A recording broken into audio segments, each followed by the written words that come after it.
Apakah hukum orang Islam yang percaya pada tilikan orang tukang tilik bomo dan menuduh-nuduh orang jahat dan sebagainya? Dengar baik-baik. Berobat macam tadi saya tak salah pun nak berobat. Doktor kafir ke doktor Islam tak salah. Cuma dahulukan yang beriman.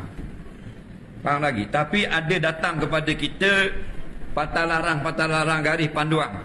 Antaranya, kalau yang jenis boleh teka, boleh tilik, boleh ramal, kita pergi saja pun haram. Tak percaya saja nak tengok suasana je. Faham? 40 hari tak terima sembahyang. Nabi kata man ataka hinan lam tuqbal salatuhu arba'ina yauma wa fi riwayatin laila. Siapa pergi kepada tukang ramal atau tok bomo yang boleh tahu yang gaib, dia khabar hak gaib dia boleh tahu, maka tidak diterima sembahyangnya 40 hari.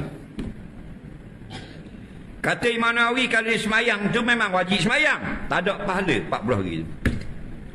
Cuma dia tidak akan dituntut lagi di akhirat atas 40 hari tadi. Nah, terima tak terima?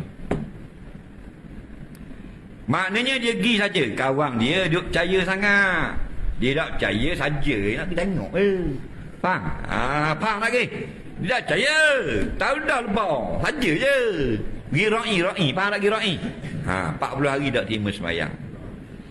Kawan dia hak percaya tu pula, Nabi kata wa in saddaqahu, dan jika dia percaya, dia benarkan apa yang ramal itu. Faham lagi? Faqad kafara bima unzila ala Muhammad, orang itu sudah kafir dengan Quran yang turun atas Nabi Muhammad. Jelas lagi?